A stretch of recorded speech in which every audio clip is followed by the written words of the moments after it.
소설 범도 방현석 작가. 누가 대한민국 첫 군인, 첫 사령관을 감히 능멸하는가? 소설 범도를 쓰기 위해 지난 13년간 홍범도의 삶을 추적하고 조사하는 과정에서 나는 대단히 중요한 두 가지 사실을 발견했다. 첫 번째는 홍범도가 대한민국의 첫 군인이라는 사실이다. 대한민국 임시정부는 1919년 4월 11일 최초의 헌법인 헌장 제1조에서 대한민국은 민주공화제로 한다고 선포하고 제6조에서 대한민국의 인민은 병역의 의무가 있다고 명시했다.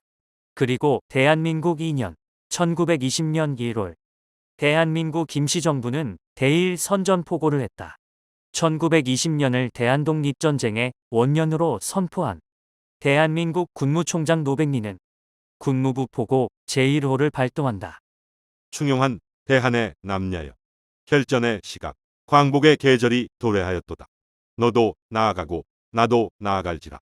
정의를 위하여 자유를 위하여 민족을 위하여 철과 혈로서 조국을 살릴 때가 이때가 아닌가. 혼 있고 피 있는 대한의 남녀여 선조를 위하여 후손을 위하여 무도한 외적에게 학살을 당하는 너의 부모 형제 자매를 위하여 최후의 희생을 바칠 때가 이때가 아닌가. 대한민국 임시정부가 병역의 의무를 부여한 다음 대한민국 군인의 자격으로 전쟁에 나선 첫 군인들이 봉오동 전투와 청산리 전투 참전 장병들이었다. 홍범도는 대한민국의 첫 군인 중에 한 사람이었고 첫 부대를 지휘한 대한독립군 총사령관이었다. 두 번째는 봉오동 전투가 대한민국 임시정부의 대일 선전포고에 따라 대한민국의 이름으로 수행한 최초의 전쟁이었다는 사실이다. 대한민국 첫 전쟁의 개막전이 봉오동 전투였다. 홍범도가 대한민국 첫 군인으로 대한민국의 첫 전쟁을 수행하기 위해 임시정부의 선전포고와 전투 개시 명령을 기다렸다는 사실은 1919년 12월에 그가 발표한 유고문에 분명하게 나타나 있다. 대한독립을 세계에 선포한 후 상으로는 임시정부가 군국대사를 주관하며 하로는 민중이 단결하여 만세를 제창하니 우리의 공전저러한 독립군이 출동하였도다. 강권 아래에서 오직 정의와 인도만 주창하는 것도 불가능한 일이요. 무권리 상태의 민중들이 한갓 평화회의와 국제연맹에만 의뢰함도 역시 불가능한 일이다. 고로 배수의 진을 치고 일전을 벌여 적의 무릎을 꿇려야 마땅하나 가벼이 행동에 나서지 못하는 것은 오직 정부의 공명정대한 선전포고를 대기해야 하기 때문이다. 노령 주둔 대한독립군 대장 홍범도 참모 박경철 이병채. 대한민국 임시정부가 대한민국 국민에게 병역의 의무를 부여한 1919년 노령에 집결했던 홍범도 부대는 이듬해 대한민국 군무부가 포고령 1호를 발동하고 공명정대한 선전포고를 하자 만주로 이동해 봉오동에서 대한독립전쟁을 개시한 것이다. 봉오동 전투에 참전한 대한민국의 첫 군인들을 이끌고 홍범도가 결전에 뛰어드는 장면을 나는 범도에서는 이렇게 그렸다. 그러나 오늘 나는 이기려 하오. 이겨보이려 하오. 기어이 이길 것이오.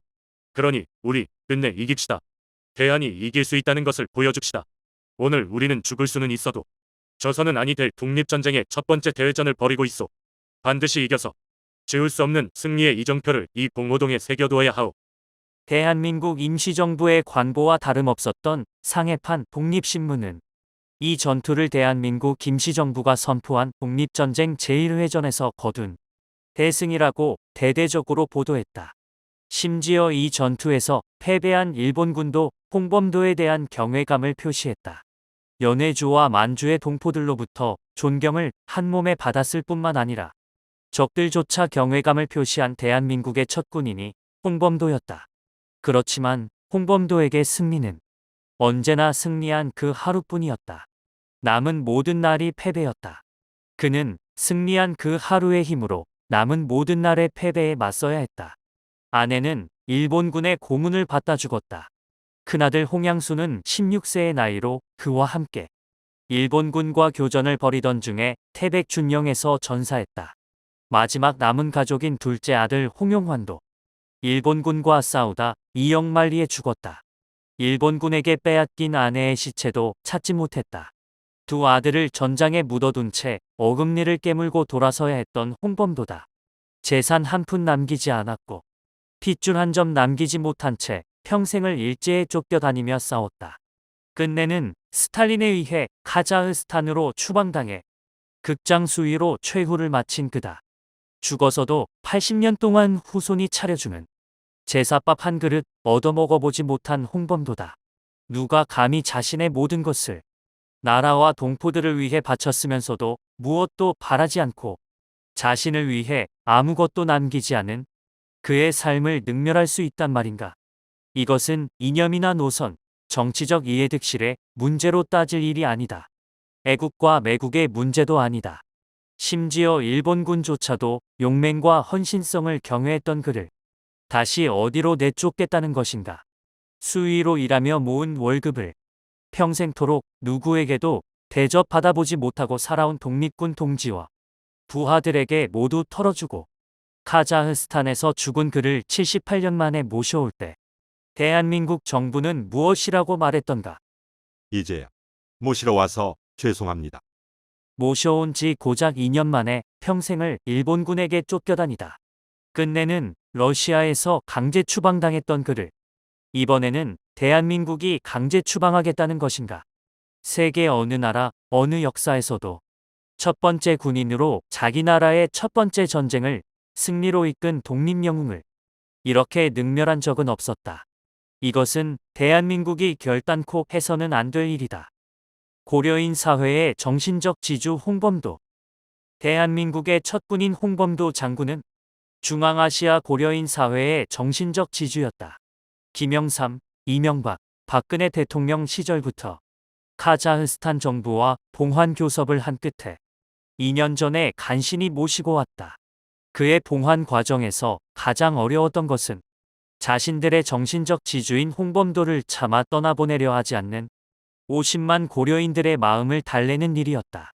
카자흐스탄의 고려인들은 끝내 보내고 싶지 않았지만 장군께서 꿈에도 그리던 고국으로 돌아가 편히 쉬시기를 바라며 어렵게 봉환에 동의했다.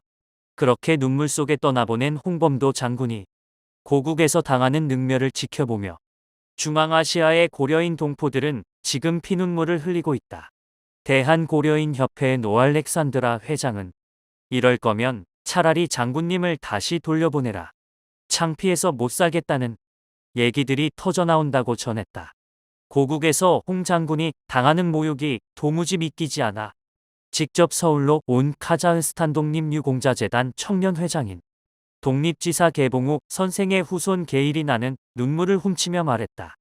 어떻게 독립영웅인 우리 장군님에게 대한민국이 이럴 수가 있습니까?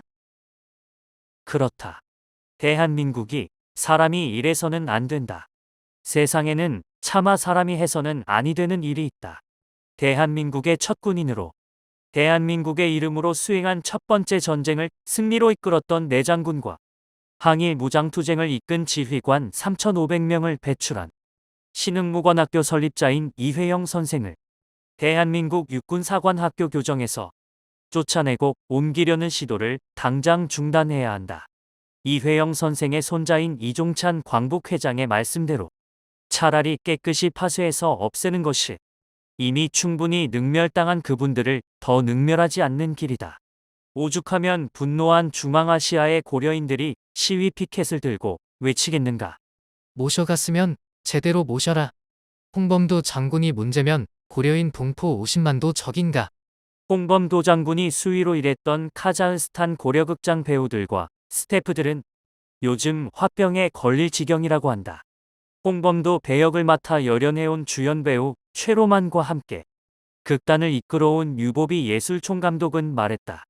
카자흐스탄에는 천산산맥이 있다. 아무리 눈보라치고 태양이 장렬해도 그 모습 그대로 서 있다. 홍범도 장군은 이 산맥과 같은 영원한 우리의 정신적 지주다. 체제와 정권은 바뀌어도 홍 장군님은 변치 않는 우리의 독립전쟁 영웅이다. 7천만 결의의 가슴 속에서 홍범도 장군이 사라지지 않도록 고려극장은 온 힘을 다해 지킬 것이다. 가슴에 손을 얹고 생각해보자. 대한민국의 첫 군인으로 대한민국의 첫 전쟁을 승리로 이끌었던 홍범도가 대체 대한민국 군대에 무슨 죄를 지었기에 죽어서까지 이런 능멸을 당해야 하는가. 10년 넘게 소설 범도를 쓰기 위해 그의 삶을 추적하며 취재하고 조사한 나는 홍범도 장군이 자신을 위해 무엇인가를 한 단 하나의 흔적도 찾을 수 없었다. 목숨을 바쳐 독립운동은 못하더라도 자신의 재산과 목숨, 가족들까지 모두 나라에 바친 독립영웅들의 흉상 하나는 온전히 지키고 모시는 것이 그가 남긴 나라에 사는 사람 된 도리가 아닌가.